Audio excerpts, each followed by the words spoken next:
दास जी को लेकर गए तो वहाँ उन्होंने बहुत आदर किया। फिर आगे धर्मराज के दरबार में गए। धर्मराज समझो चीफ जस्टिस ऑफ वन ब्रह्मांड, एक ब्रह्मांड का मुख्य न्यायाधीश है वो, और उसके सामने ब्रह्मा विष्णु महेश की भी हिम्मत नहीं पड़ती उसे जाकर के कहीं कुछ वाद विवाद करें।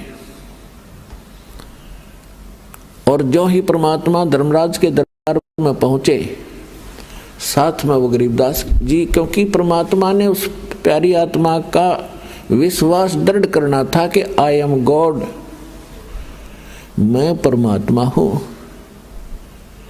जब धर्मराज के दरबार में परमात्मा पहुंचे, वो न्यायाधीश अपने आप कुर्सी छोड़कर खड़ा हो गया। एक ब्रह्मांड का जो न्यायाधीश है वो खड़ा हो गया। अब इसमें क्या होता है कि आध्यात्मिक एक शक्ति है, आध्यात्मिक शक्ति जिसमें जितनी है वो ऑटोमेटिकली सामने वाले को प्रभावित कर देती है, उसके बस की बात नहीं होती। तो जो ही परमात्मा ने वहां प्रवेश किया तो एकदम वो न्यायाधीश एकदम खड़ा हो गया और करबद्ध हो गया। उसको मालूम हो गया कि ये परम शक्ति है कोई। तो परमात्मा ने जाकर के उसको क्या कहा कि धर्मराज कान खोल कर सुन ले मेरी एक वचन। मेरा कोई भक्त हो जिसने ये कह दिया कि मैं कबीर जी का भक्त हूं, और वो प्रमाणित यानी मेरे अधिकारी संत से जिसको नाम प्राप्त हो, उसका अकाउंट भी मत करना, उसको कोई सजा नहीं देगा तू। तब धर्मराज ने कहा कि परमात्मा जो आपकी आज्ञा, मेरी क्या औकात है मैं आपके भक्त को सजा दे दूं, मैं लाख दुहाई मेरी। लेकिन मेरी एक समस्या है परमात्मा कि आपकी शरण में आने से पहले जिन्होंने जैसे कर्म किए हैं वो यहाँ का विधान है, वो उसको मैंने देने ही पड़ेंगे। मेरी पावर नहीं है कि मैं उसमें कुछ कम और अधिक कर दूं। उसके लिए कोई मेरे लिए कोई विकल्प बताओ, मेरी समस्या हल करो दाता। तब परमात्मा ने कहा कि जो मेरा भक्त ये कहे कि मैं कबीर जी का शिष्य हूँ, उनका बच्चा हूँ, उनका उपासक हूँ, तो उसकी जांच करो कि वास्तव में ये वो है कि नहीं, सच्चा है तो उसके बाद मेरे पास लेकर आ जाना इसकी बही को, अपनी को, इसके अकाउंट को, मैं उसको कैंसिल कर दूंगा, साइन कर दूंगा।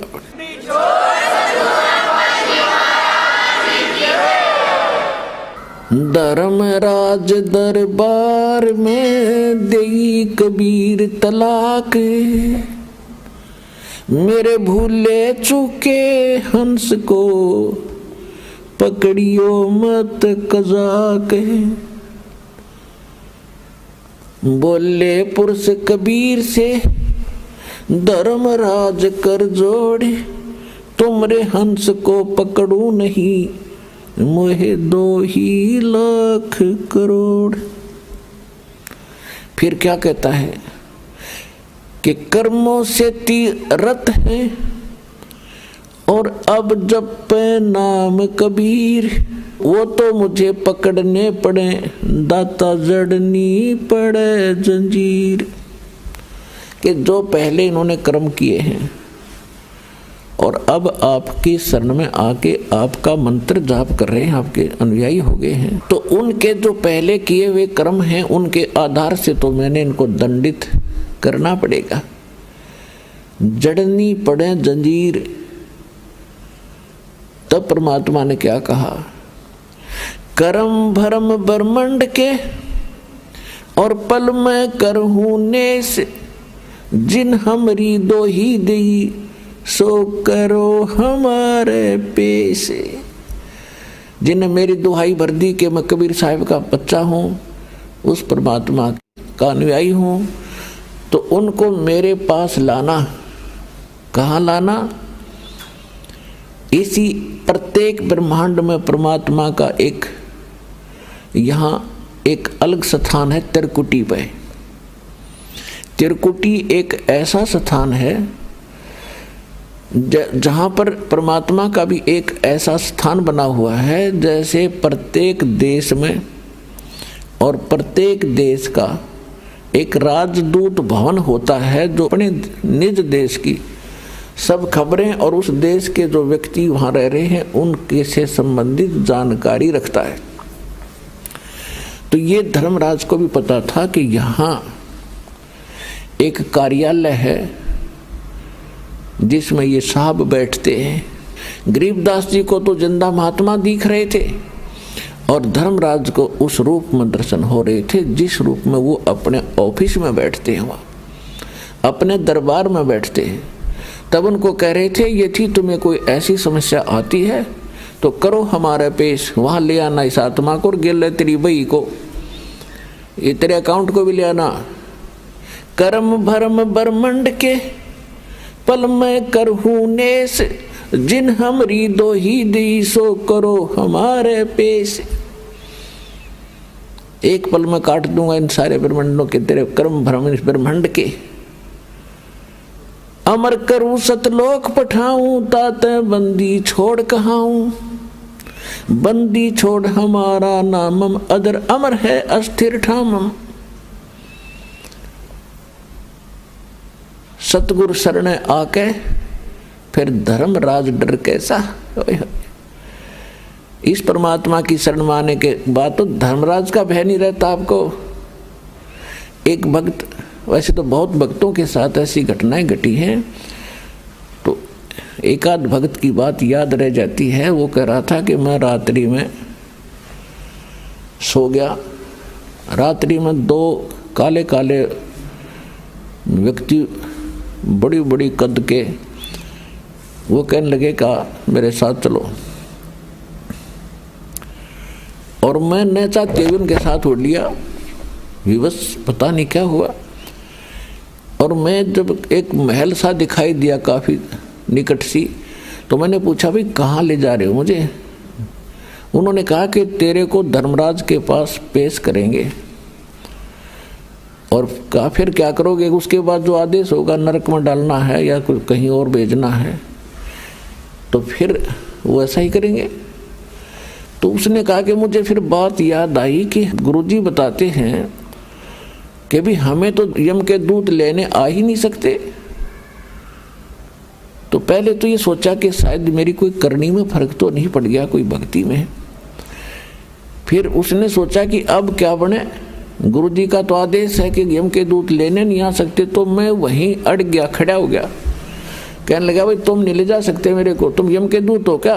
हाँ हम यम के दूत हैं। कि भाई तुम नहीं ले जा सकते, पता है तुझे मैं कबीर साहब का उपासक हूँ, भगवान कबीर साहब का बच्चा हूँ। तो बोले चल चल तू आगे न, आगे बात फैसला होगा।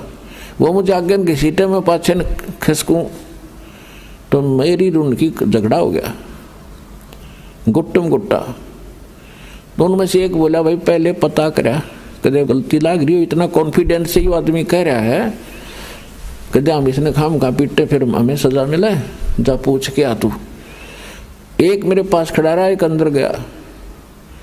धर्मराज से प्रार्थना की, महाराज जिस व्यक्ति को आपने लेने के लिए भेजा है वो कह रहा है कि मैं कबीर साहब का शिष्य हूँ, उनका पुजारी हूँ। एक दिन धर्मराज के कहते धौला शरीर हो गया, सफेद पीला पड़ गया चेहरा, और उसने देखा उठा का अकाउंट,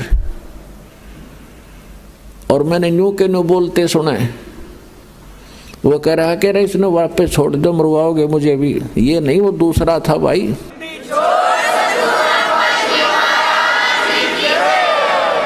तो वापस आया, उसने कहा छोड़ बीमारी ने। कहते ऊपर से पटक दिया मैनू, और मैं वहाँ गोते खाता। फिर एकदम नो शरीर में आया। शरीर में आने के बाद भी 10 मिनट तक मेरा शरीर कार्य नहीं कर रहा था, पसीना पसीना। यदि मैं ऐसी दशा ना होती तो मैं ये सोचूं केवल सपना था, और शरीर में जान नहीं, 10 मिनट में हरकत में आए मेरे अंग।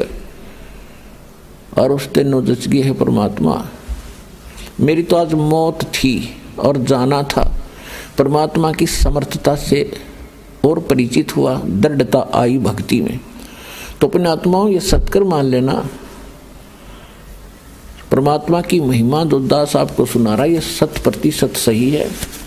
और सच्चे दिल तो भक्ति करोगे, नियमित रहोगे, आपको पल पल में दिखाओगा झटके कि भगवान ही सा होया करे। ऐसा होता परमात्मा। और ये क्या करता है भगवान?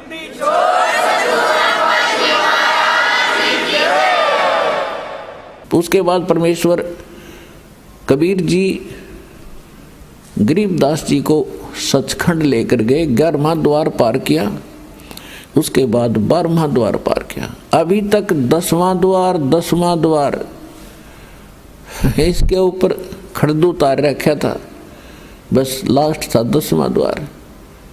और एक ये जम्मू के अंदर एक मधु परमहंस कबीर पंथी, कबीर साहब की वाणी पढ़े हर सुनावरने का मेरे जैसा ज्ञान ब्रह्मांड बनी, 11वां द्वार पा गया, 11वां द्वार, 11वीं खिड़की। आज तक किसी ने नहीं बताया। उसके प्रवचन सुने, उनके साथ ये आध्यात्मिक ज्ञान चर्चा भी आपने सुनी थी कल। तो ये नकली आदमी है, न कख का पता नहीं, कह का पता नहीं, ना भक्ति मार्ग ठीक, ना इनका ज्ञान सही। ये सदग्रंथों को ढंग से पढ़ कर समझ भी नहीं पाए, भक्ति तो बहुत दूर की बात है। तो 12वां द्वार पार करके सचखंड में जाया जाता है, सतलोक में। 11वां जो द्वार है वो परब्रह्म यानी अक्षर पुरुष के लोक में खुलता है। फिर अक्षर पुरुष के 7 संख ब्रह्मांडों को पार करके इतना क्षेत्र तय करना पड़ता हमने। फिर 12वां द्वार है जो अक्षर पुरुष के लोकों का अंत होता है और सतलोक में प्रवेश होता है। और उसके बीच का जो रास्ता वो गुप्त है, ऐसे घूम कर जाता है, उसको भंवर गुफा कहते हैं। और तब वहां जाया जाता है। 12वें द्वार पार करके सतलोक आता है और वहां परमात्मा है। जब वो सतलोक में पहुंचे, गरीबदास जी ने देखा वहां का नजारा, ओए होए होए। पुणात्माओं, यहाँ तो उस स्थान की महिमा की कोई तुलना भी नहीं कर सकते, किसी से हम कंपेयर करके आपको बता नहीं सकते। वो तो वहाँ जाकर देखोगे जब आनंद नारा होगा। बाकी कुछ मिलता जुलता उसका कुछ आभास आपको कराया जाता है। वहाँ सतलोक एक पृथ्वी है, जैसे यह धरती आप देख रहे हो ऐसी ही है, लेकिन उस पृथ्वी में प्रकाश गणा है। जैसे आप देखते हो कहीं पर कोई दरिया का रेत पड़ा हो और उस रेत में चमक होती है, चांदी की तरह चमकते हैं सूर्य की रोशनी में, ऐसे वह पृथ्वी सारी ही ऐसे चमकती है और उपजाऊ बहुत घनी है।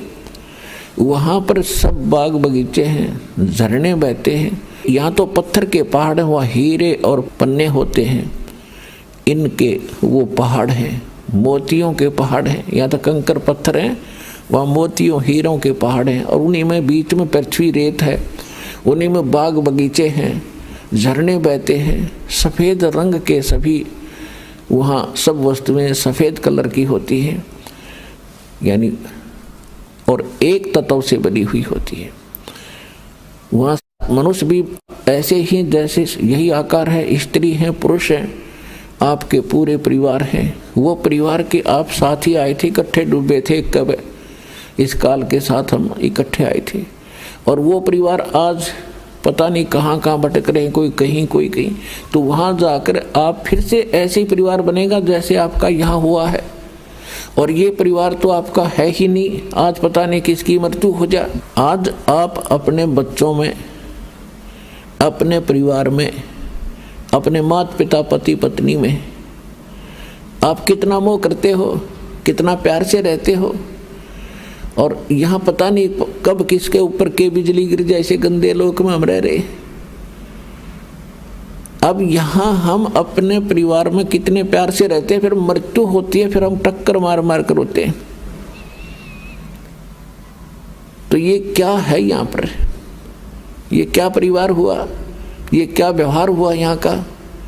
और वहां जाएंगे ऐसे परिवार बनेगा जैसे यहां बना है, और फिर वहां कभी मृत्यु नहीं होगी, वहां कोई कष्ट नहीं, किसी चीज का अभाव नहीं, और अपना खाओ पियो नहाओ दो, दूधों की नदियां बहती हैं, वहां शहद की नदियां बहती हैं, वहाँ पर बाग बगीचे सदा बहार हैं, कभी सूखते नहीं, उनके फल कभी समाप्त नहीं होते। आपके अलग अलग मकान बने हुए हैं, बहुत सुंदर महल, और आगे लान है, प्रत्येक के आंगन में विमान खड़े हैं वहाँ के बने हुए। तो पुण्यात्माओं, ये कोई बालकों का ज्ञान नहीं, ये ना सोचना कोई डूम बाट के गीत और कोई वैसे रोजी रोटी के लिए बहका रहा हो किसी को। ये आंखों देखा, उन संतों ने बताया, भगवान ने आके बताया, और ये सारा ज्ञान आपके रूबरू हो रहा है, ये दास बताने लग रहा है आपको। तो इस गंदे लोक से निकलने का ईब सु अवसर है। परमात्मा कहते हैं समझा है तो सिर धर पाओ और बहुर नहीं रे ऐसा दाओ।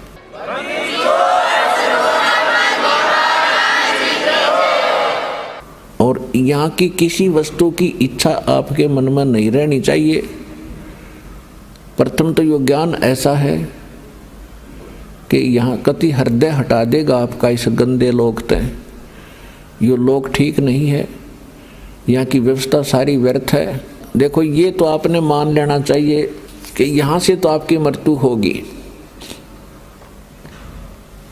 डेफिनेट होगी। वो कब होगी वो समय निर्धारित है। जैसे परमात्मा बताते हैं कि साथी हमारे चले गए, हम भी चालनहार, और कोई कागज में बाकी रह रही तांत लगी है वार। अब जैसे कोई व्यक्ति मृत्यु को प्राप्त हो जाता है, दूसरे सोचते हैं इसको बीमारी होगी थी, एक्सीडेंट हो गया, यूं मर गया, हम अभी नहीं मरेंगे, चलो हम चलते हैं अपना काम करते। वो भी यही सोच रहा था कि अभी नहीं मरेंगे। तो यहां कहते हैं ना जाने काल की कर डारे, और किस विध ढल जा पास आवे, और जिनाते सरते मौत खुड़क दी उन्होंने केड़ा हासावे। या नाचते हैं, गाते हैं, फिल्मी गाने सुनते हैं, एक सेकंड में ना जाने कित बिजली गिर जाए, जगह जगह भूकंप आते हैं, और वो पता नहीं क्या क्या नाच रहे होते हैं, कूद रहे होते हैं, कोई गाने सुन रहा होता है, 1 मिनट में बिजली गिर जाती है, हाहाकार मच जाती है, सांस लेने का टाइम नहीं मिलता इनको। तो ऐसे गंदे लोक में तुम ऐसी खुशी मना रहे हो, तुम्हें डर नहीं रहा, तुम्हें ज्ञान नहीं है। 2 प्रकार के व्यक्ति यहाँ पर ऐसी गलतियाँ करते हैं। एक तो कति बालक होते हैं, उनको ज्ञान ही नहीं, वो सर्प को भी पकड़ लेते हैं, आग में भी हाथ डाल देते हैं। और दूसरे जिन्होंने भांग पी रखी हो या नशा कर रखा हो, वो व्यक्ति ही निर्भय होकर के ऐसे भयंकर स्थान पर और मस्ती में रहते हैं। इस ज्ञान से वह भांग उतारी जाती है, वो नशा उतारा जाता है, और वो बालक की बुद्धि आपकी समाप्त की जाती है, आपके विचार मैच्योर किए जाते हैं, मजबूत किए जाते हैं, स्वस्थ किए जाते हैं कि ये लोक ठीक नहीं है, यहाँ का भगवान ठीक नहीं है, यहाँ का कोई भी व्यवहार ठीक नहीं है। यहाँ से पीछा छुटवाने का समय केवल अब आया है। ये 4 युगों के बाद यही समय होता है। यह बिचली पीढ़ी अब प्रारंभ हुई है। 1951 में दास का जन्म हुआ, 1947 को भारत आज़ाद हुआ। उसके बाद शिक्षा धीरे धीरे पनपी है, ना कोई शिक्षा के निकट नहीं जाता था। और अब शिक्षा की इतनी आवश्यकता महसूस करवा दी भगवान ने, दया करी दाता ने, कि बच्चा बच्चा पढ़ा दिया अपने सब ने। चाहे जिसका बिल्कुल ब्योत नहीं है, गरीब भी व्यक्ति है, वो चाहता बेटा बेटी ने खूब पढ़ा दूं, अच्छा इनको शिक्षा दिवा दूं। तो इस शिक्षा का परमात्मा ने प्रेरणा की, और इस शिक्षा का लाभ आपको ईब मिलेगा। यहाँ बड़ी अच्छी बात है, शिक्षा ग्रहण कर ली, पढ़ लिए, बच्चे बहुत अच्छी ट्रेनिंग भी कर गए। 1 करोड़ बच्चे पूरे हिंदुस्तान में शिक्षा पूरी करके और अपने रोजगार के लिए चल पड़ते हैं। कितनों को नौकरियां मिलती हैं? मान लीजिए 10% ने 10 लाख ने मिल गई 1 वर्ष में नौकरी, तो 90 लाख क्या कर रहे हैं? उनको तो कोई राहत मिली नहीं, अपना वही दैनिक कार्य जो परंपरागत होता है उसी को कर रहे हैं। तो इसका उद्देश्य ये था दाता ने आपको शिक्षित कराने का कि आप भगवान पहचान सकते हो और सदग्रंथों को देख सकते हो, विश्वास कर सकते हो कबीर इज गॉड, हमारे सदग्रंथ क्या बताते हैं। और इसको जानकर आप फिर सतलोक की भी इच्छा करोगे। जब आप यहाँ छोटी मोटी कोई जॉब प्राप्त करने के लिए कितने संघर्ष करते हो, न्यौछावर हो जाते हो, 20 वर्ष तक बच्चे को पढ़ाते हो, खूब खर्चा करते हो कि किसी प्रकार इसको ये वस्तु प्राप्त हो, सुखी हो। और जब आपको पता चलेगा कि ये तो इससे हटकर भी एक और वस्तु है जो इस मनुष्य जीवन से हमने करनी थी और बच्चों से करवानी थी, वह भूल रहे थे, वो अब पता चलेगा। इसका यही काम है। शिक्षा नहीं देता दाता आपको, चारों योग चले गए। अगर छोटा मोटा अक्षर ज्ञान होता था तो उसको रोजी रोटी आधार नहीं होता था। आज तक आप देख रहे हो, अपना इतिहास देख लो, हिंदुस्तान का इतिहास देख लो, पिछला 100 वर्ष 200 वर्ष 300 वर्ष कौन पढ़ा करता था?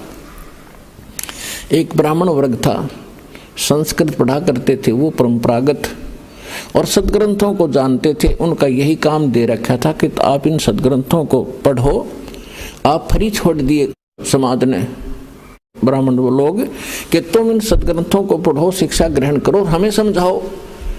अब उन्होंने उनके लिए उनकी वो भी रख दी, वे तुम्हारी पूजा भी देंगे, दक्षिणा देंगे तुम्हें, तुम अपना एक का काम करो, अपना परिवार पोषण भी करो और सदग्रंथों को पढ़ो और हमें समझा दो, इतनी सी बात। तो इन ब्राह्मणों के समझ में नहीं आई सदग्रंथ।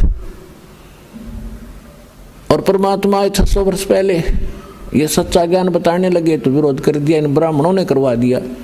ब्राह्मण कोई जाति नहीं है पुणात्माओं, क्योंकि हम अपने अपने वर्ण में पैदा होकर उसी को सत्य मानते हैं, श्रेष्ठ मानते हैं।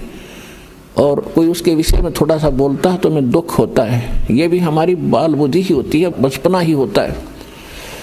अब देखो, ब्राह्मण, आज हम ब्राह्मण कुल में जन्मे हैं, मृत्यु के बाद हम शूद्र घर में भी जन्म ले सकते हैं, क्योंकि हमारे संस्कार बहुत पुराने आपस में रले मिले।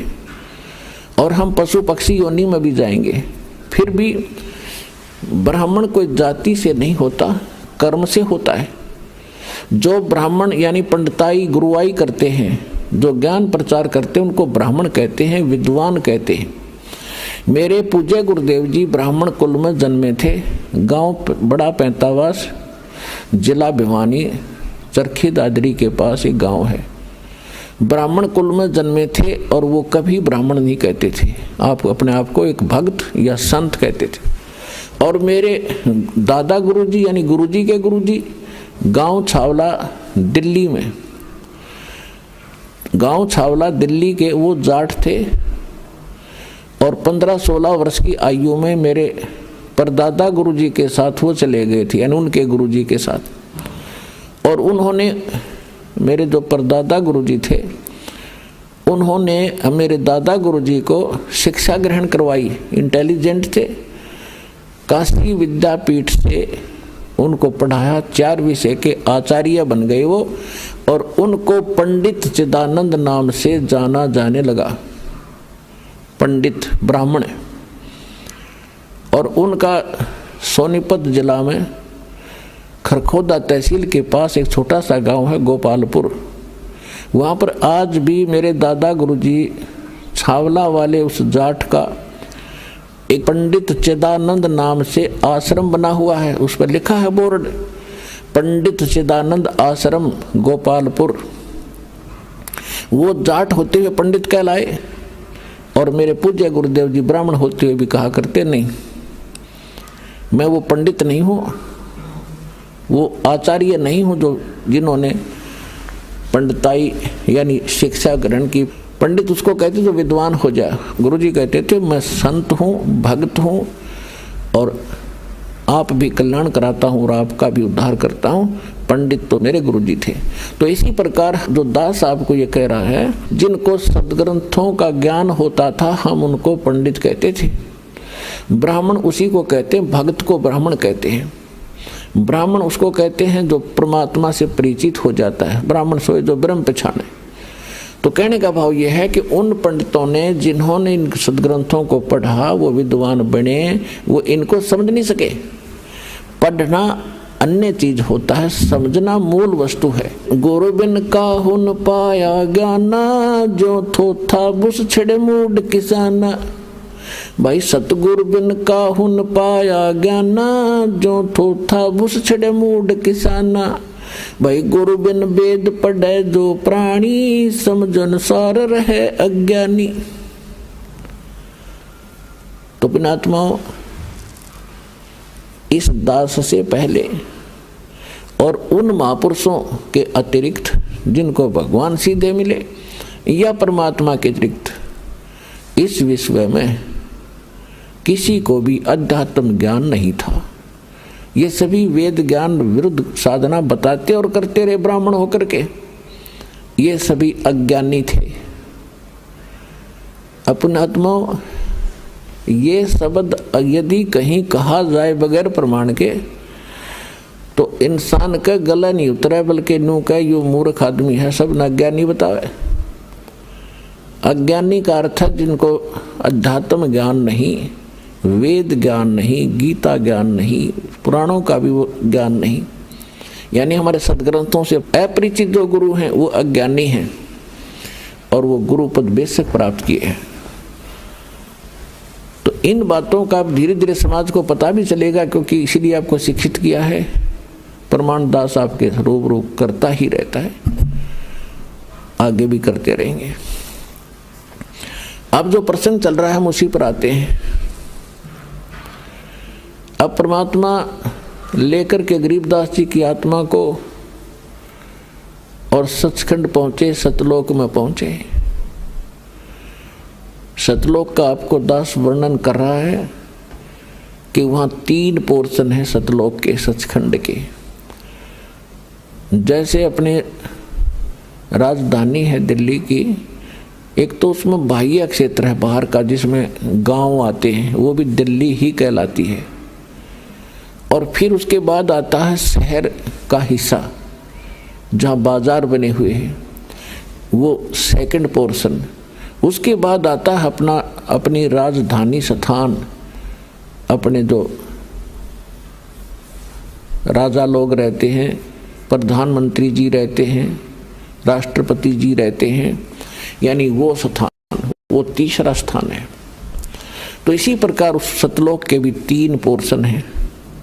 बाहर का जो स्थान है, बाह्य क्षेत्र है, उसमें झरने बह रहे होते हैं, बाग बगीचे हैं सदा बहार, बहुत सुंदर वहाँ महक उठ रही होती है और झीनी झीनी आवाज़ वहाँ पर बजती रहती है जो बहुत सुहाती है, कानों को अच्छी लगती है। तो वहाँ कोई दुख नहीं, कोई कष्ट नहीं, कोई रोग नहीं, राग द्वेष नहीं, अभाव नहीं किसी वस्तु का, जिस कारण से वहाँ राग द्वेष नहीं। और सबको एक जैसा शरीर है, सबको एक जैसा ही वहाँ पर व्यवस्था उपलब्ध है। वहाँ कोई छोटा और बड़ा नहीं, वहाँ कोई अमीर और गरीब नहीं, वहाँ कोई शूद्र और उच्च वर्ण के नहीं, ब्राह्मण नहीं। तो वहाँ पर राग द्वेष होता ही नहीं। और वैसे भी वो शरीर जो आपको मिलेगा वो सुक्रम कायम ऐसना विरम, वहाँ जो आपको शरीर प्राप्त होगा उसमें नाड़ी तंत्र नहीं होगा, एक तत्व से बना हुआ होगा। उसकी बनावट और उसके अंदर जो मशीनरी है वो बहुत अच्छी होती है, वो कभी नाश नहीं होती। और वहाँ जो आप खाते पीते हो वो कहीं विसर्जन करने के लिए नहीं जाना पड़ता, उस बॉडी में उतना ही कंज्यूम हो जाता है।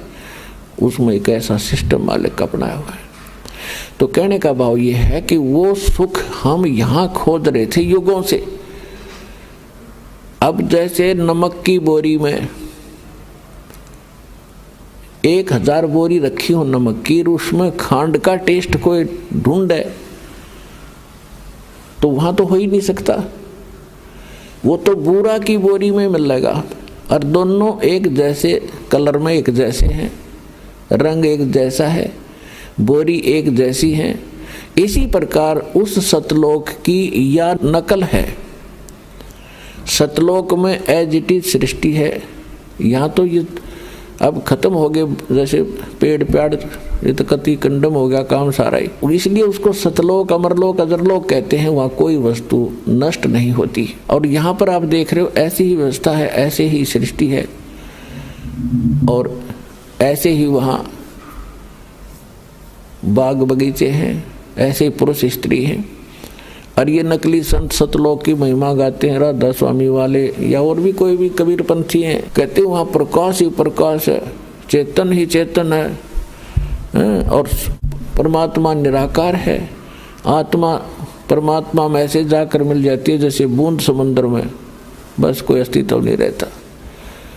तो ये कहते हैं सटदल उवा बाई बकदा।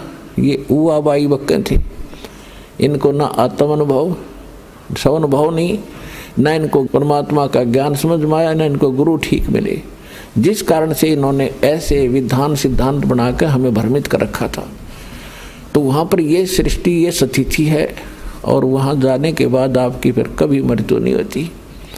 अब एक सोचने की बात है, एक गरीब आदमी जिसके पास मुश्किल से 1-2 कमरों का मकान हो और उसको कोई कह दे कि चाल तुझे 500 एकड़ जमीन बना बनाई कोठी इतनी सुंदर और उसको चल वहां तुझे देता हूं, या तो उसका विश्वास नहीं होगा और विश्वास होगा 2 मिनट लाओगा, छोड़ेगा ढूंढने, इनका पड़ा रहेगा, चल अपना हमारा ही मौज, वो पड़ा रहेगा कि जिसका कोई बरतो चाहे ना बरतो। तो ऐसा ही है जो दास आपको बता रहा है, या तो आपका विश्वास नहीं होगा लेकिन विश्वास दास करा के छोड़ देगा।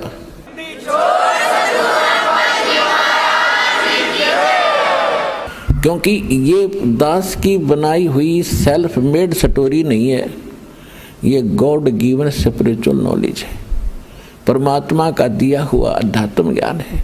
और जिन महापुरुषों ने देखा उनका बयान है, वो बयान आपको सुना रहा है दास। आप उस बयान को पढ़ नहीं सके, समझ नहीं सके, इसलिए एक वकील की जरूरत पड़ती है। इसी प्रकार दास आपका वकील का भी काम करेगा उस परमात्मा के दरबार में। कर ले गुरु वकील मुकदमा भारी है, भाई कर लो गुरु वकील मुकदमा भारी है। ये बहुत भारी मुकदमा है, इसके लिए वकील की जरूरत पड़ेगी। वकील भी पूरा हो, जिन विधान का नहीं पता, संविधान का नहीं पता, वो वकील बने फिरे हैं, दस यानी नकली संत बने फिरते हैं। ऐसे संतों को करने का, ऐसे वकीलों को भी करने का कोई फायदा नहीं जो वहां जवाब ना दे सके।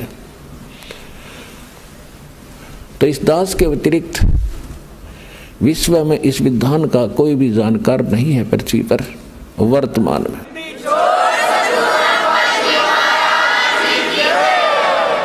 परमात्मा गरीबदास जी को लेकर गए जिंदा महात्मा के रूप में, और गरीबदास जी देखकर उस लोक को हैरान रह गए।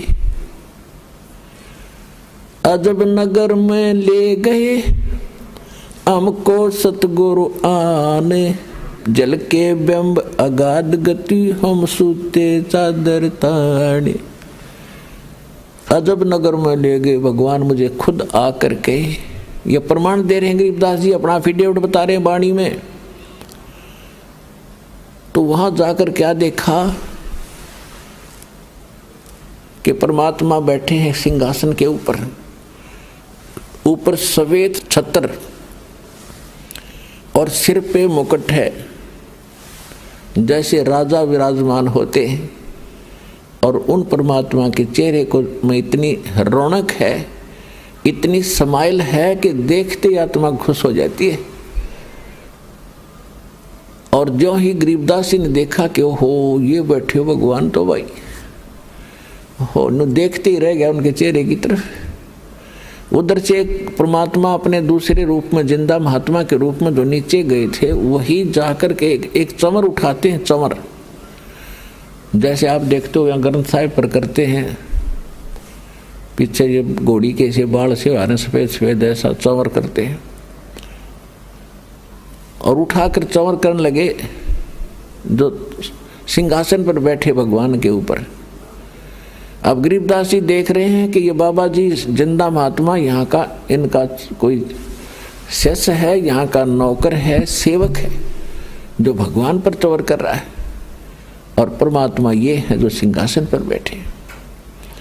उसी समय सिंहासन पर बैठे परमात्मा खड़े हुए और नीचे से जिंदा महात्मा के रूप में जो गए थे भगवान, वो उस अनंत कोट ब्रह्मांड के सिंहासन पर विराजमान हुए। जो परमात्मा मुकुट पहरे हुए थे और जिसके एक रोम में, रोम कहते हैं बाल को, रोमकूप कहते हैं जो छिद्र जहाँ बाल उगा है, तो कहते हैं एक रोमकूप में या बाल में कहो रोम में इतना रोशनी है, करोड़ सूर्य मिला दे करोड़ चंद्रमा, इतना तेज। यहाँ तो इन आँखों से नहीं देख सकते हम उस तेज को, वहाँ हमारी आँखें दूसरी होती हैं, आत्मा की आँखों से देखा जाता है और वो बहुत प्यारा लगता है, आँखें बंद नहीं होती।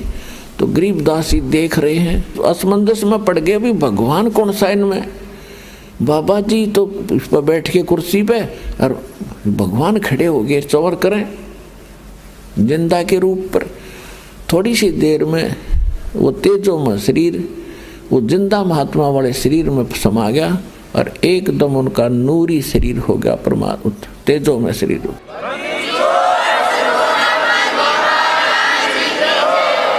और चंवर अपने आप हवा में हो रहा है, से अब हवा में ऐसे घूम रहा है। अब गरीबदास जी असमंजस में पड़ गए, आश्चर्यचकित हुए। तब परमात्मा ने उसको कई घंटे तक वहाँ ज्ञान सुनाया कि बेटा आप देख रहे हो ये स्थान है तुम्हारा, आप यहाँ रहा करते थे, चींटी तले का हाथी तक गधे कुत्ते सुअर बने फिर रहे हो, वहाँ राजा बनकर, इंद्र बनकर, स्वर्ग में देवता बनकर आप फूले नहीं समाते हो, वो तो नरक है, वो तो कीड़े की कुंड का आकर है ना, वो स्थान है, वो 21 ब्रह्मांड इस लोक की तुलना। वो तो गरीबदास देख ही रहे थे कि सचमुच भगवान है। अब कहते हैं गरीबदास जी को मालिक ने बताया कि मैं भाई चारों युग में जाता हूँ। जो उन्होंने उनको कथा सुनाई सारी, वो ज्यों की तो गरीबदास जी ने आकर नीचे बोली और वह नो की नो लिखवा दी गई। तो कहा कि मैं काशी में धानक रूप में रहा करता था, वहाँ दिखा करता, लोगों को कपड़ा बुनता, और मैं एक एक दिन बेटा हजार हजार जगह प्रकट होकर और अब तेरे भाई बहनों को ज्ञान सुनाया करता। लेकिन वो तो इतने अंधे हो लिए, इस काल की भांग पिए पड़े हैं भाई, उनकी आंखें नहीं खुलती। मैं रोवत हूँ सृष्टि को, सृष्टि रोवे मोहे, गरीबदास इस योग को हो समझ न सकता कोई। गरीबदास जी को भगवान समझा रहे हैं कि गरीबदास वो सभी मुझे खोद रहे हैं, हे सुखदाई परमात्मा, हे संकट मोचन, हे मंगल करने वाले परमात्मा, आप कहाँ हो, हमें सुख दो। और मैं जब जाके कहता हूँ कि मैं परमात्मा हूँ तो ये मेरी मानते नहीं, मेरा ज्ञान नहीं सुनते। हमारा ज्ञान किने ना सुनिया, ये पर भी लेने जाते है दुनिया। पर भी नहाने जाते हैं कुंभ के मेला पे और उड़े कत्लेआम हो जाता है, एक्सीडेंट दुर्घटना में मर जाते हैं और कोरा पाप कमाते हैं, वहाँ कोई लाभ नहीं। उन बच्चों को काल ने इनको इतना भ्रमित कर दिया।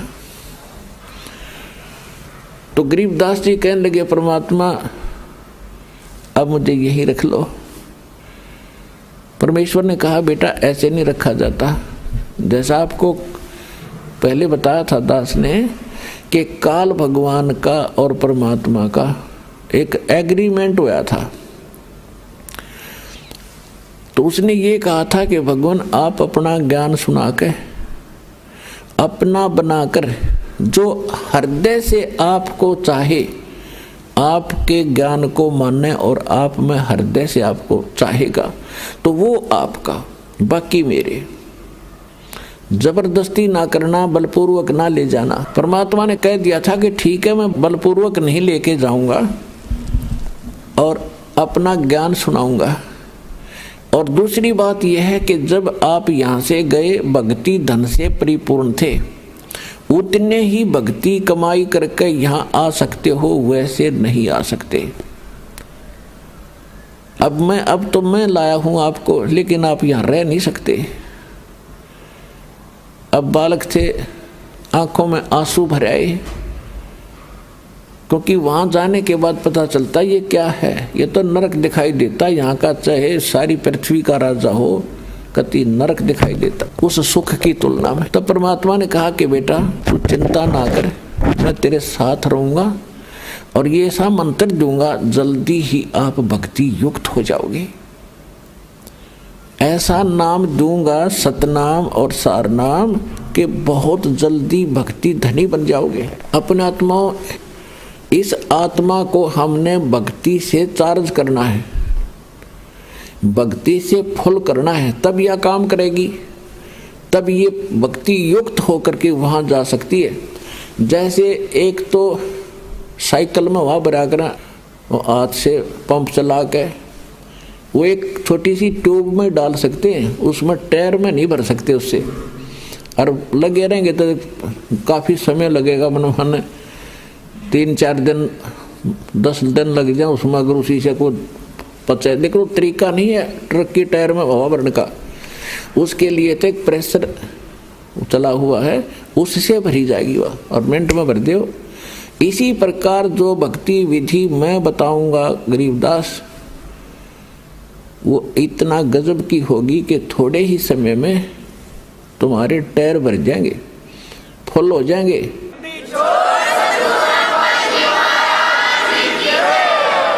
और फिर कितना लोड धर के चल पड़ी हो, खका उठा देंगे वह।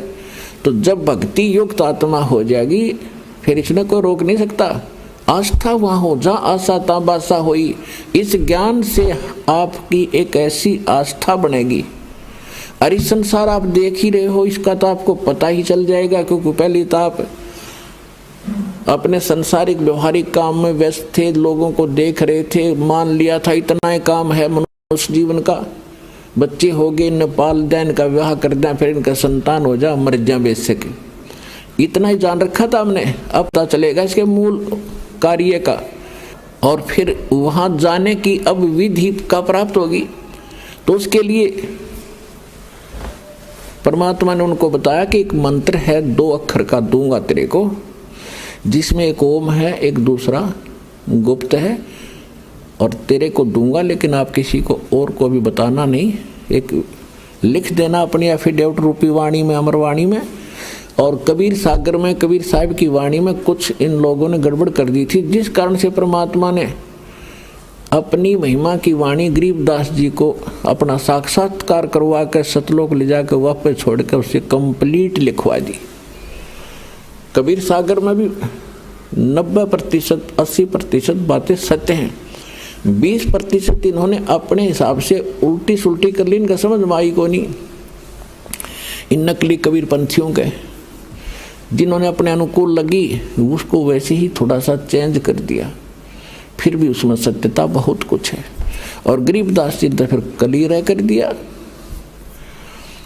अब क्या बताया गरीबदास जी ने अपनी अमृतवाणी में बताया है, सत्य नाम पालड़ रंग होरी हो, भाई 14 लोक चढ़ावे राम रंग होरी हो, 3 लोक पासंग धर रंग होरी हो, तो ना तुले तुलाया राम रंग होरी हो।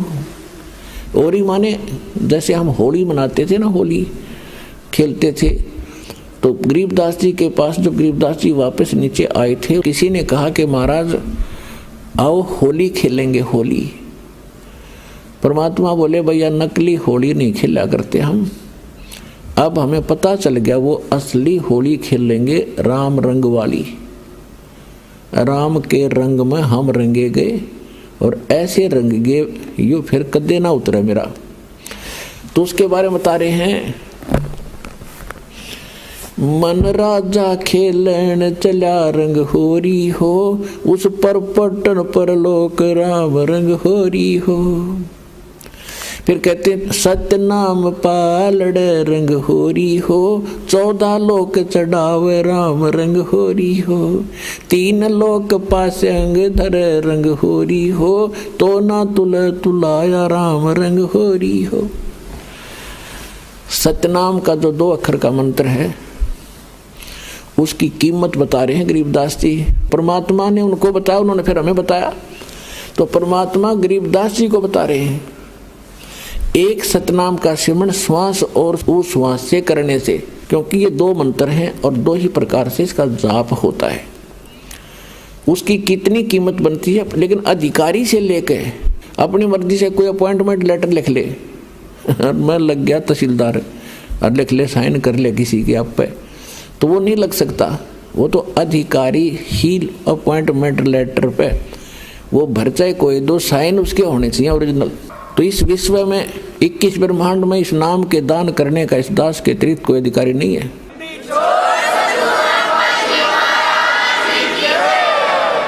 और यदि कोई नकली इस दास से ये मंत्र सभी प्राप्त करके और अपने आप दुकान खोल कर बैठ गया, नाम देने लग गया किसी को, तो सबसे बड़ा दुश्मन है मानव समाज का।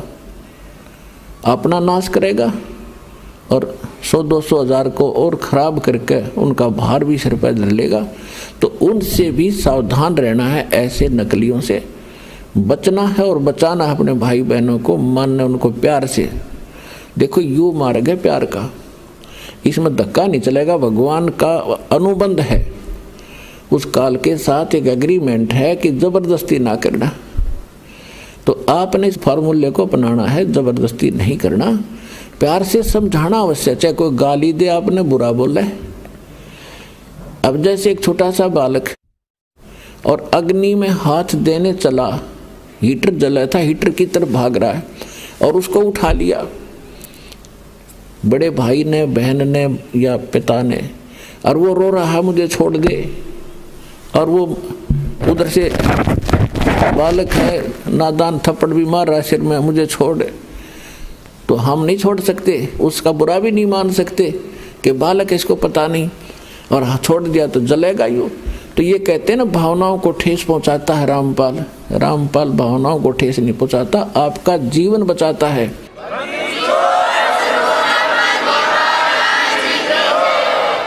अब प्रारंभ में जब ये ज्ञान धीरे धीरे प्रचार शुरू किया, टीवी माध्यम से जाने लगा, तो भक्तों के पास अनजान लोगों के ऐसे बुरे फोन आते थे, गालियां देते थे, तुम क्या कह रहे हो, ब्रह्मा विष्णु महेश को नासवान बता रहे हो, तुम्हें ये कर देंगे वो कर देंगे। इनसे प्रार्थना कर रखी थी, भाई बोलियो ना, सुनते रहो पर चलते रहो।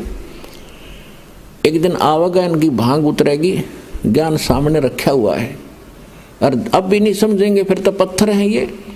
और फिर जान बूझ साची तजय करे झूठ से ने, ताकि संगत है प्रभु सोपन में भी ना दे।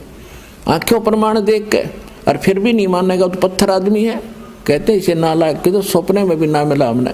तो इसी प्रकार आपका प्रयत्न है, प्रत्येक भाई बहन को समझाओ, और कोई ऐसी गलती कर रहा है उसको समझाओ, क्यों पाप का भागी बन रहा है, ऐसी गलती मत करो।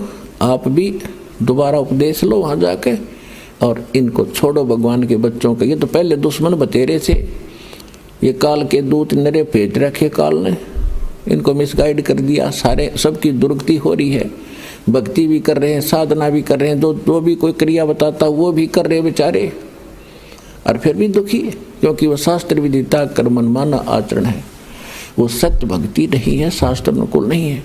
शास्त्र अनुकूल भक्ति और पूरा कोर्स सतलोक आश्रम बरवाला जिला हिसार हरियाणा के अतिरिक्त विश्व में नहीं है।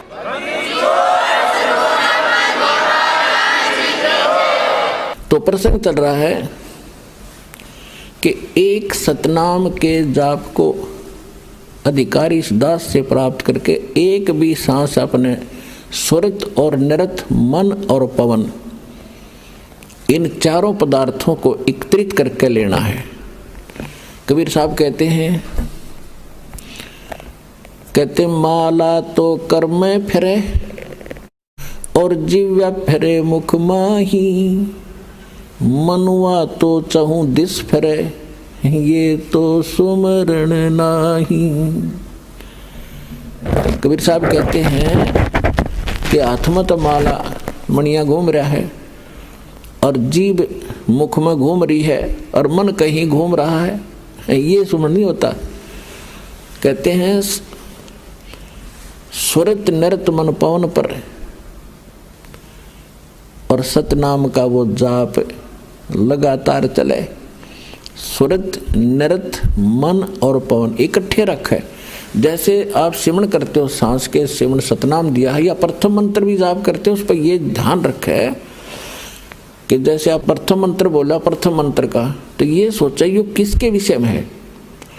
5-4 जो लगातार जो मंत्र करें, 5-4 बार ये अभ्यास करें ये किसका है, और उसके बाद बेशक शीघ्र करो, लेकिन ये ध्यान रहे मैं बोल क्या रहा हूँ। अब बोलते हो सत सुकृत अवगत कबीर, तो फिर इस क्या बोल रहा हूँ ये शब्द है, इस शब्द के साथ इस चित्त यानी मन को लगाना है और ध्यान रहे कि मैं क्या बोल रहा हूँ, कौन से अक्षर का उच्चारण कर रहा हूँ। तो इसमें स्वरित और नृत अपने आप रहेगी कि किस जाप को कर रहा हूँ। स्वरित नृत मन और पवन। पवन माने वायु, जो श्वास के सिमरण से संबंधित है ये, कि इस पर श्वास जब जाप करो तो इसके साथ ये सांस भी ध्यान हो कि मैं बाहर कौन सा छोड़ रहा हूँ, अंदर कौन सा ले रहा हूँ और कौन मंत्र का उच्चारण कर रहा हूँ। ये आपकी सुरत और नृत्य में रहना चाहिए। मैं के बोलूँ हूँ, अपनी सुरती उस पर लाए रखे। सुरती समझो आत्मा के कान हैं और नृत्य जो है आत्मा की आंखें हैं, ऐसा समझ कर दो। अब जैसे सुमन करते हो तो क्या मैं बाहर छोड़ रहा हूं, कौन से मंत्र का उच्चारण अपने आप होता, श्वास से महसूस होता मैं क्या बोल रहा हूं, उस पर ध्यान रहे अंदर क्या ले रहा हूं। तो ये सुमन बना आपका ध्यान कहीं और श्वास करें जो खेचम खेचा, इससे कोई लाभ नहीं। स्वरत नृत्य उस पर लगी रहे, मैं क्या बाहर छोड़ रहा हूँ, क्या अंदर ले रहा हूँ, या प्रथम मंत्र में किस किस जाप को कर रहा हूँ। जब जल्दी करते हो, क्योंकि स्वाभाविक हो जाता है जल्दी करना पड़ता है, तो उसमें ये सोचो मैं बोल के रहा हूँ। पहले तो ये पता हो कि किस किस का जाप है। ये 2-4 बार अभ्यास करके फिर बेसिक केवल शब्द पर ही ध्यान रख सकते हो। के बोल रहा हूँ, कौन सा मंत्र बोल रहा हूँ, हरियम बोल रहा हूँ, किलियम बोल रहा हूँ, उस पर ध्यान रहे। तो वो उस पर जरूर रहना चाहिए, वो नहीं माड़ा फेरे जाओ। तो ऐसे ही सतनाम पर बात चल रही है कि सतनाम पालड़े, तराजू के एक पलड़े में ऐसे किया हुआ श्वास और श्वास स्वरित नृत्य और मन और श्वास के साथ किया हुआ एक श्वास के सिमरण की ओनली एक मंत्र, सांस बाहर छोड़ा और अंदर ले लिया, पूरा हो गया एक मंत्र। इस एक मंत्र के जाप को तराजू के एक पालड़े में रख दो, उसकी कीमत, और दूसरे पलड़े में 14 लोक, विष्णु का लोक, शिव का लोक और ब्रह्मा जी का लोक, धर्मराज का लोक, नीचे के यताल पताल उतल सारे, और ऊपर के गोलोक और दुर्गा का लोक, ब्रह्मलोक, सपतपुरी, स्वर्ग और नरक। स्वर्ग नरक ये अलग 3 लोक न्यारे हैं। ये स्वर्ग पृथ्वी और पाताल ये लोक अलग हैं 3, इनसे हटकर हैं। तो क्या बताया है कि ये 14 लोक उस महास्वर्ग तक दूसरे पालड़े में रखते सतनाम के श्वास के से तोलने के लिए, और 3 लोक ये पृथ्वी पाताल और स्वर्ग लोक ये तो पासंग रखे। पासंग क्या होती है आजकल के एजुकेटेड बच्चों को पता नहीं, क्योंकि ये ज्ञान गूढ़ रहस्य है और अपनी लोकल लैंग्वेज में ये एक सूक्ष्म वेद है। तो दास का जन्म ऐसे समय में दिया, दाता ने दास ने दोनों जमानों की लैंग्वेज का ज्ञान हुआ, जिस कारण से इन गूढ़ रहस्यों को आज समझ सका। और इस ग्रंथ को गरीबदास साहिब जी के ग्रंथ को आज के बालक पढ़ के देख लो, इन्हों का डरते इसमें पता नहीं क्या लिख रखा है। क्योंकि वो भाषा उन्होंने अपने उस समय की भाषा में लिखा।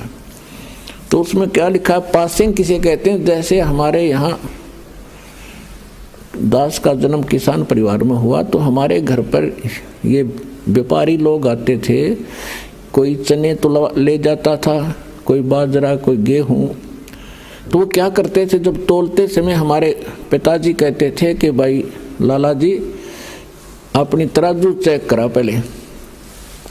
वो देखते थे अगर थोड़े से अनबैलेंस्ड होती, वो सौदा करने आया था, जैसे गेहूं का ढेर पड़ा है और उसी को तोलना था, तो गेहूं ही एक मुट्ठी उठाई उस ढेर में से और तराजू को एकसार करने के लिए, एररलेस करने के लिए, उसकी त्रुटि निकालने के लिए एक पलड़े में वो थोड़े से गेहूं डाल देता था 2-4 ग्राम, और जिससे वो डिफेक्ट तराजू का खत्म हो जाता था तो उस तरफ बट्टे रख देता था। और फिर उसके बाद वो सौदा कणक का तो गणौट था, वो पासिंग का तो कोई सौदे में अकाउंट है नहीं उस पासिंग का, तो जो रखे थे इतने गेहूं, तो ये पासिंग समझो। तो अब क्या बताते हैं गरीबदास जी, सतनाम पालड़े रंग होरी हो। सतनाम के 2 अक्षर हैं, वो तो स्पष्ट लिखा है वाणी में। सतनाम तो दास इसलिए बोल रहा है, इसको थोड़ा सा सार्वजनिक कम कर रहा हूं अभी, वैसे कर तो दिया तकरीबन। वो 2 अक्षर का नाम है, एक ओम और दूसरा वो तत् सांकेतिक है। कहते ये सतनाम है 2 अक्षर का, ये 2 अक्षर के नाम का जाप सतनाम कहलाता है। तो कहते सतनाम पालड़ रंग होरी हो और 14 लोक चढ़ावे राम रंग होरी हो। 3 लोक पासिंग धरे रंग होरी हो, तो ना तुले तुलाया राम रंग होरी हो। ओए होए, अब एक सिमरन की ओए होए इतनी कीमत है। और परमात्मा खुद अपनी वाणी में बोलते हैं, कबीर कहता हूँ कहीं जात हूँ और कहूँ बजा के ढोल, श्वास जो खाली जात है ये 3 लोक का मोल। ये तो जो बिना नाम करे तुम खाली छोड़ रहे हो, ये भी इतना कीमती है, 3 लोक का मोल। और सतनाम के साथ जाप किया जाता, कहते 3 लोक पासिंग धरे रंग हो रही हो, तो ना तुला तुला राम रंग हो रही हो। इसकी इतनी कीमत बन जाती है सतनाम के जाप से। और फिर सारनाम, उसका तो कहना है कि आपके ऊपर जो परमात्मा ने रहम किया है उसका कोई एस्टीमेट लगा कर दास नहीं बता सकता, कितनी दया आपके ऊपर हुई है। यहाँ आना हंसी खेल है। आप देख लो हरियाणा के लोग कितने आ रहे हैं, और मध्य प्रदेश, उत्तर प्रदेश, राजस्थान, वहाँ से कैसे आ रहे हैं। तो कहते हैं अभी तक इन्होंने ज्ञान नहीं या इनके इतने अच्छे संस्कार नहीं बने हैं जो यहाँ तक पहुँच सके। तो एक दिन ऐसा आवेगा, परमात्मा ने बोल रखा पूरा विश्व ने ही ये ज्ञान स्वीकार करना ही पड़ेगा, और कोई विकल्प नहीं है, नहीं तो घने दुखी हो जाएंगे।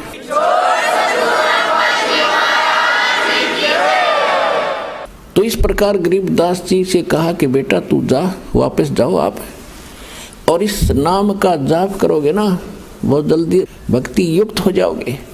गरीबदास जी 61 वर्ष की उम्र में, 61 वर्ष रहे शरीर में, 61 वर्ष की उम्र में सब इच्छा से शरीर छोड़ा था।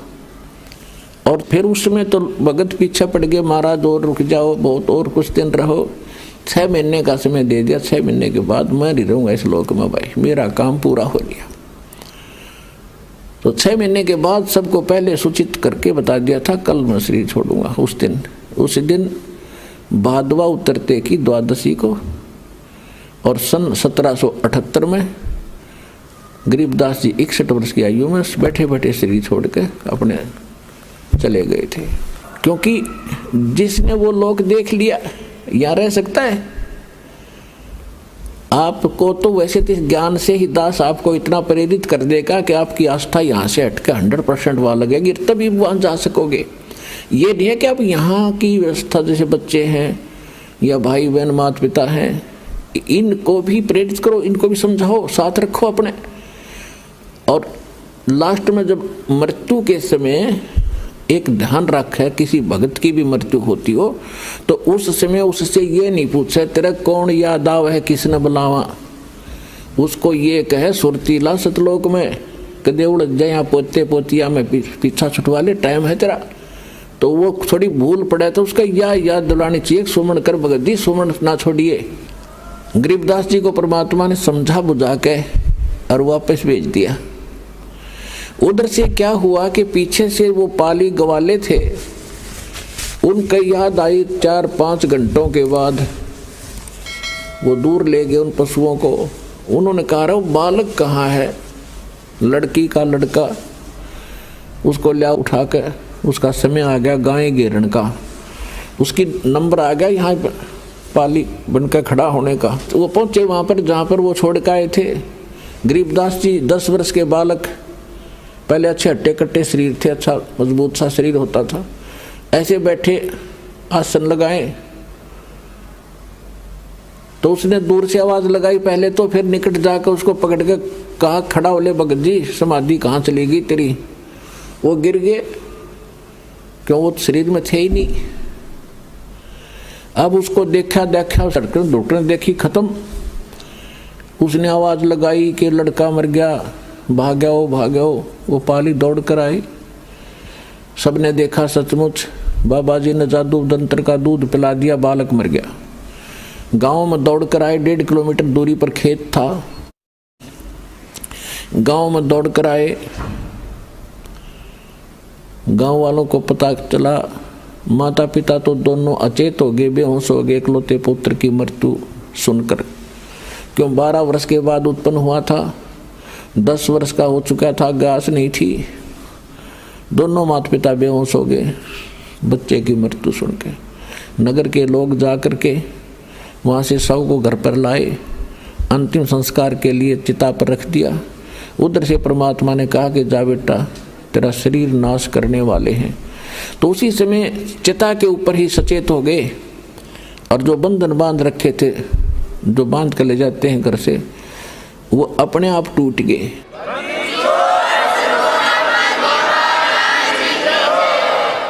और खड़ा होते ही नीचे उतर आए, उतर कर चल पड़े, और ये वाणी बोलने लगे। जो गरीबदास जी की वाणी का हम पाठ करते हैं, दास उन्हीं की वाणी को अधिक आधार बनाकर आपको ज्ञान सुनाता है। अजब नगर में ले गए हमको सतगुरु आने, जल के बिंब अगाध गुति वासुते चादर ताने। पर पटन व परलोक है जहाँ अदली सतगुरु सारे, भक्ति हेत से उतरे पाया हम दीदारे। अब इस भाषा को गांव वाले नहीं समझ सकते, और जो मालिक ने उनके अंदर वो ज्ञान फीड कर दिया तो करना ही था कंप्यूटर की तरह। फिर वो बोलने लग गए, क्योंकि परमेश्वर ने कहा था कि बर्म में पंथ में, गरीबदास वाले पंथ में, उस पंथ के प्रवर्तक द्वारा मेरी महिमा की वाणी प्रकट होएगी। वो तो होनी ही थी। और फिर परमेश्वर ने यह भी कहा कि उस बर्म में पंथ में, गरीबदास वाले पंथ में जब वो चल चुका होगा तो उसमें फिर मैं स्वयं आऊंगा और सभी पंथों को खत्म करूंगा। इस ज्ञान से मेरे बच्चों को एक करूंगा, सभी एक होंगे, सबका मोक्ष करूंगा। तो उसी गरीबदास वाले पंथ में ये दास भेज रखा, उस परमपिता ने अपना दास भेज दिया, अपना नौकर भेज दिया। पूरी भक्ति विधि, पूरा कंप्लीट कोर्स, पूरी पावर देकर आपको मोक्ष कराने का पूरा प्रबंध दे करके दास को भेज रखा है। ये 100 प्रमाणित समझ लेना, सच समझना।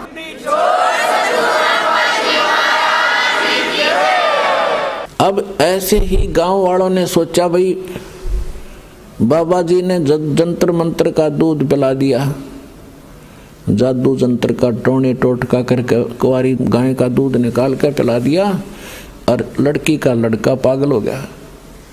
अब वो बात करें सिद्धीर, वो जवाब दे कहाँ गया था, वो कौन था बाबा जी, तो वो क्या बताया करते, अनंत कोट ब्रह्मांड का एक रति निभारे, सतगुरु पुरुष कबीर हैं वो कुल के सर्जनहारे। और फिर क्या बताते थे, अलल पंख अनुराग है सुन मंडल रठीरे, दास गरीब उधार दिया मोय सतगुरु मिले कबीर। अब गांव वाले क्या समझे, इन गुड़ ड्रेसियों को। तो उनको पागल कहने लगे, गरीबदास जी को पागल, बावड़ा, पागल हो गया लड़का, कोई बातें नहीं करता ढंग से। तो न्यू सोचा भी कोई बात नहीं, लड़की इस बावड़े ने देख कर जी लेगी, ये जीवित हो गया, पागल है जैसा भी, या लड़की मरा हो नहीं था इसकी माँ, अब इसको देख कर ही अपना जीवन जी लेगी, ये कहकर सब्र कर लिया। उसके बाद झाड़ फूक वालों को भी दिखाया, जादू जंत्र वालों को भी दिखाया, लेकिन उस पर क्या असर करे सब जादू जंत्र वाला, वो तो जिसने जादूगर ने जो मंत्र कर रखा वो चलेगा फिरते। अब 3 वर्ष के बाद एक दादू पंथी संत था, क्योंकि दादू साहिब जी को भी परमात्मा ऐसे ही लेकर गए थे सचखंड में, एक जिंदा महात्मा के रूप में आए थे। और 7 वर्ष के दादू जी थे, तब बच्चों में खेल रहे थे, वहां उनको मिले थे, सचखंड लेकर गए थे, फिर वापस छोड़ा था। तो दादू साहिब जी ने परमेश्वर कबीर जी की बहुत महिमा गा रखी है। जिन मुझको निज नाम दिया सोए सतगुरु हमारे, दादू दूसरा कोई नहीं वो कबीर सिरजनहारे। जो दादू पंथी संत था, बनिए के घर जन्म था उसका, 65 साल की उम्र होली थी। घर त्याग कर सन्यासी होकर के, बाल बच्चे छोड़ कर वो दादू पंथ में दीक्षित होकर के और सन्यासी बनकर घूमता रहता था। कभी किसी गांव में जाता था, सत्संग करता था, कभी ऐसे शिष्य बना रखे थे। तो छुडानी के अंदर भी उनका एक शिष्य था, उसके वहाँ रुका करते थे, साल में 2 वर्ष में उधर आने का उसका नंबर आता था। तो 3 वर्ष के बाद जब वो वहाँ पहुँचा छुडानी में, तो जिसका वो शिष्य था उसने प्रार्थना की कि महाराज जी हमारी लड़की के लड़के पर किसी ने जादू जंत्र कर दिया, ऐसे ऐसे कुंवारी गाय का दूध निकाल कर पिला दिया, वो लड़का मर गया था। यह तो शुक्र है भगवान का, उसके सांस वापस आ गए, लेकिन वो पागल हो गया। और कहते हैं संतों की विद्या को संत ही काट सकते हैं। आप दया कर दो, आप कुछ कर सकते हो तो उस दादू पंथी गोपाल दास नाम था उसका। गोपाल दास ने कहा कि भी लाओ मेरे पास, कोई दिक्कत नहीं, भूत प्रेत का साया नहीं रहेगा, मैं जानता हूँ विद्या। अब वो व्यक्ति गरीबदास जी के नाना जी के पास गए और उनसे कहा कि ऐसे ऐसे मेरे पास एक महात्मा आते हैं, बड़े पहुंचे हुए हैं और बच्चे का वो इलाज कर देंगे। तो 5-7 गाँव के बुजुर्ग से, जिम्मेवार से आदमी उस बच्चे ने लेकर वहाँ गए, उसी गांव उसके घर पे। तो गोपाल दास ने पूछा कि बेटा वो कौन था जिसने तुझे बर्बाद कर दिया, क्या नाम था उसका, कौन था वो, क्या किया उसने? तो गरीबदास जी ने कहा कि मुझे बर्बाद नहीं किया, मुझे आबाद कर दिया। अजब नगर में ले गए हमको परमेश्वर आने, जल के बिंब अगाध गति हम सूते चादर ताने। हम सुल्तानी नानक तारे दादू को उपदेश दिया, जात जुलाहा भेद न पाया वो काशी माहे कबीर हुआ। अनंत कोट ब्रह्मांड का एक रति नहीं भारे, सतगुरु पुरुष कबीर हैं ये कुल के सिरजनहार।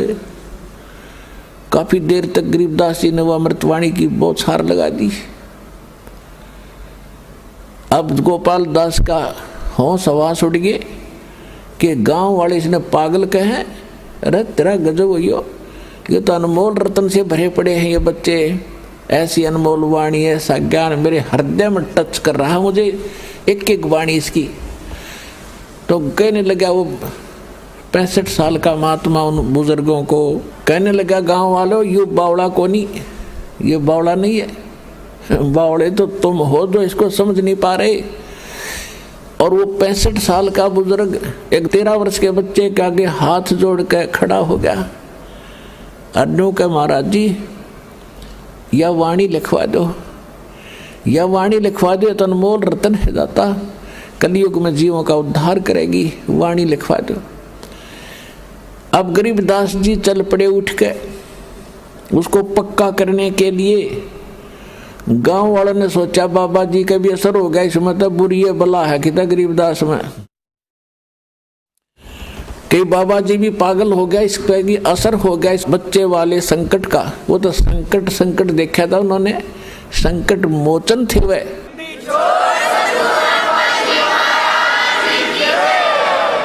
अब 3 दिन तक वो गोपाल दास उनसे विनय कर रहे हैं, जब भी मिल जाते हैं घंटा 2 घंटा उनसे प्रार्थना करते हैं, फिर उठ कर आ जाते हैं।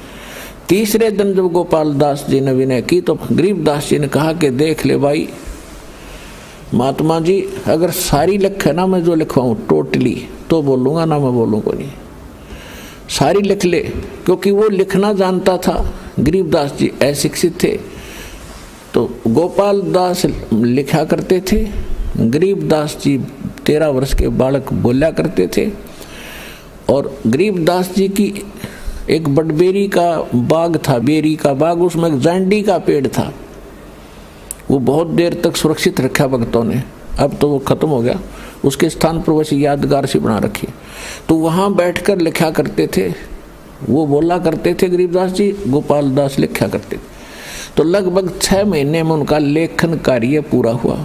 उसके बाद भी वो गोपाल दास ज़्यादातर रहने लग गया उनके साथ, और वो कहीं कोई बात होती तो फिर भी बोला करते थे, तो गोपाल दास साथ साथ लिख लिया करते थे। तो काफ़ी समय तक ये वाणियाँ लिखी गई, ऐसे लिखी गई। तो इस प्रकार देखो वेद बताते हैं कि वो परमात्मा सतलोक में रहता है, सिंहासन पर विराजमान है, नर आकार है, मनुष्य दृश्य है, और वो शरीर है, उसका नाम कबीर है, और वहाँ से चलकर आता है, अच्छी आत्माओं को मिलता है। और जब वो परमात्मा धरातल पर शिशु रूप धारण करके आता है तो कंवारी गायों का दूध पीता है। तो ये लीलाएं की किसने? आज तक किसी भी संत महापुरुष या जिसको हम भगवान मानते थे उनकी किसी हिस्ट्री में दिखा दो जो वेदों से मिलती हुई लीलाएं की हो। तो he is God, Kabir is God.